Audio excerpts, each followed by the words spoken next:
If you could choose only one in life, success or happiness, which would you choose? Take a second to really think about this question. And here's a follow up. If you have a child, which would you want most for them? Success or happiness? Whenever I ask these questions, people always give me the same answer. They choose happiness. And parents tell me they'd rather see their child grow up happy, even if that means having less success by the world's standards. But here's the strange thing. Even though we say happiness matters more, many of us live as if success is the ultimate goal, as if success is the only thing that matters. And in chasing success, we sacrifice our well-being, our relationships, our peace of mind, and often without even noticing.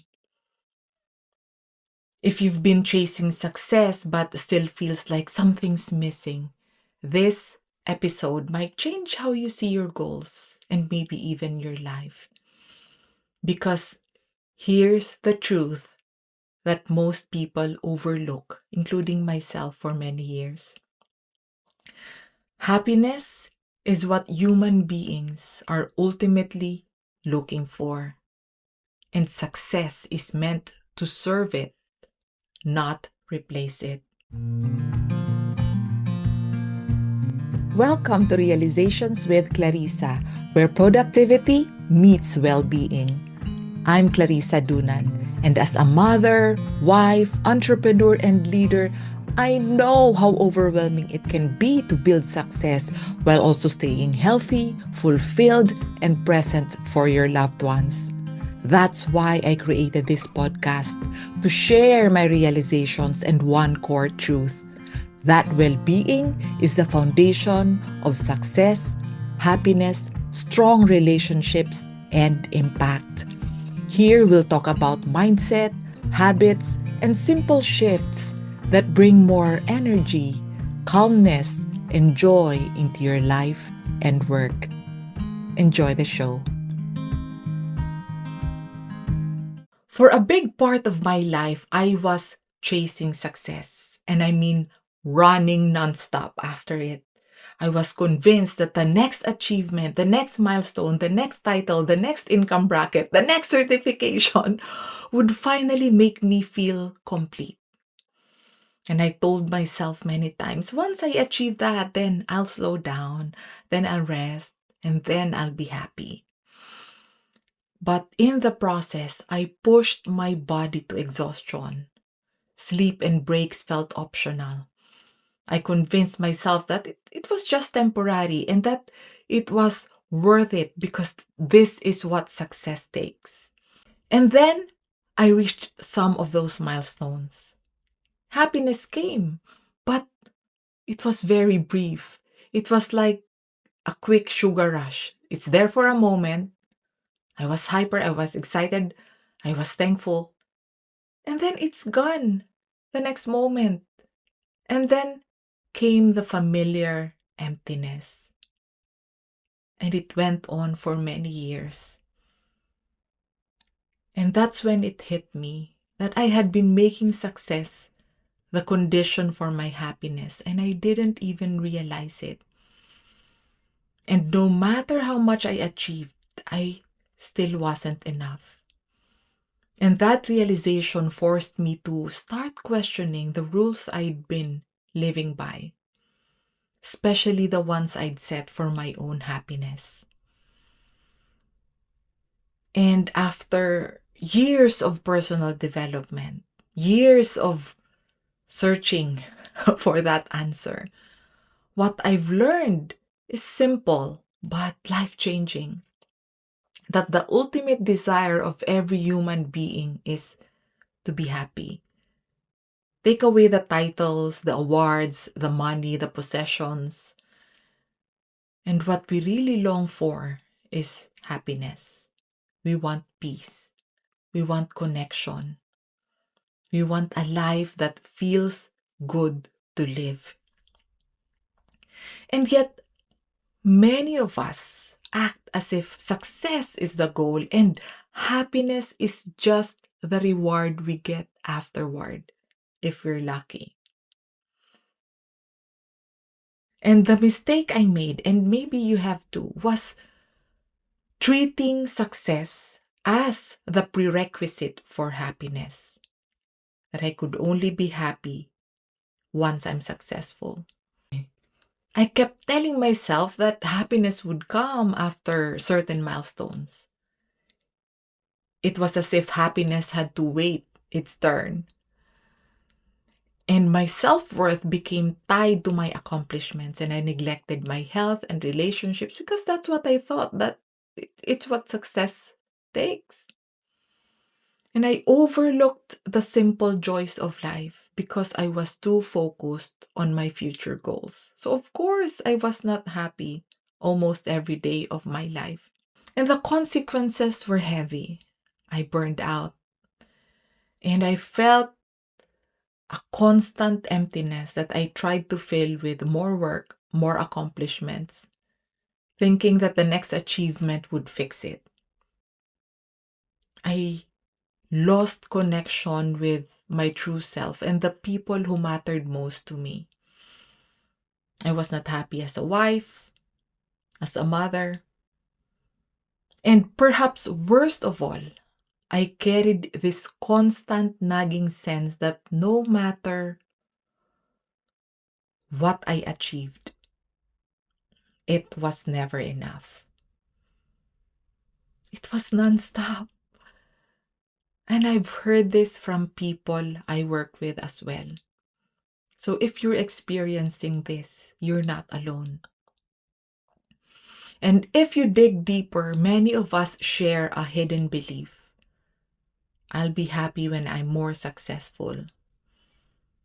And beneath that belief is often a fear that if I'm happy now, if I'm contented now, if I'm at peace now, I will lose my drive, I will lose my ambition, and I will never be able to accomplish anything significant in my life. That's the hidden fear. And I've heard that question as well from people I work with. If I'm at peace now, then I won't be able to grow my business. I won't be able to achieve my goals.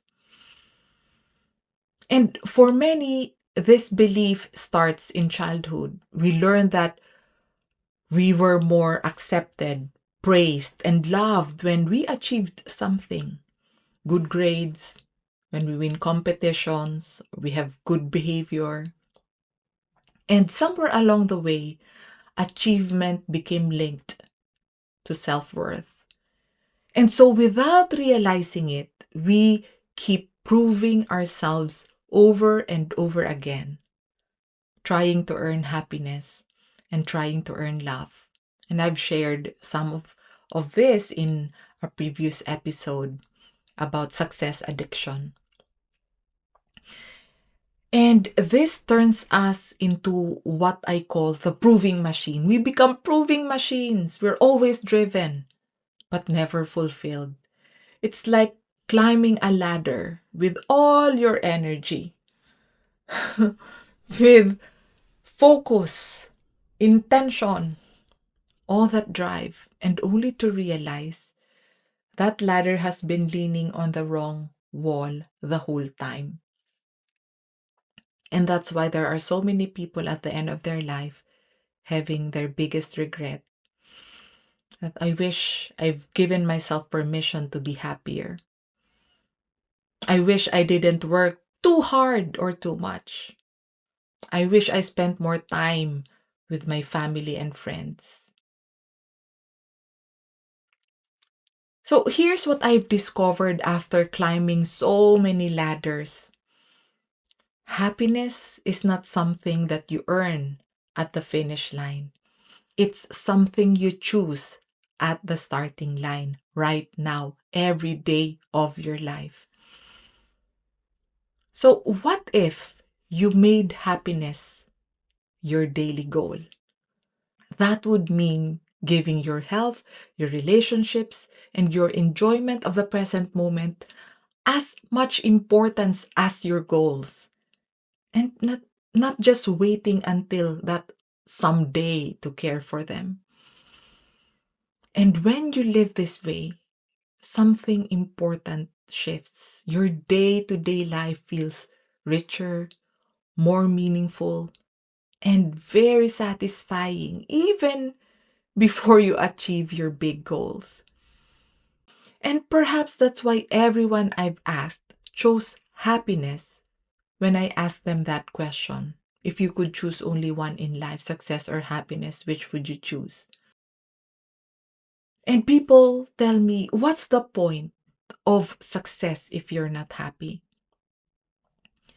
And they also add that it's actually easier to be successful when you're happy. And I agree 100%. That's what I call the joy driven achiever. Someone who creates from a place of gratitude and wholeness. It's like tending a garden. When you water it and give it sunshine every day, that's your happiness. The fruit, which is success, grows naturally because you don't run out of energy to do what's needed. You don't have to force it. It's easier to take action when you have that energy, mental, emotional energy that cascades to your physical energy as well. So imagine this, a life where your work energizes you instead of draining you. And your family, your relationships, your bonds with the important people in your life remain strong even as you grow your business or career. Imagine a life where you achieve your goals without losing yourself in the process. If you want to move forward that kind of life, here's what you can do this week. Number one, identify 3 simple joys and do one today. Number two, ask yourself, what am I making more important really? Success or happiness? So let me ask you again, at the end of your life, looking back, which would you be happy that you chose? Success or happiness? If you could only pick one. And if you have a child, which would you want for them? Success or happiness? If your answer is happiness, but you've been living as if success matters more, maybe it's time for a reset. Book your free coaching consultation and let's start building success that serves your happiness, not the other way around. If you enjoy the episode, share it with someone who might need it. And subscribe or leave a review. It will really help spread the message. Until next time, remember, your well-being comes first.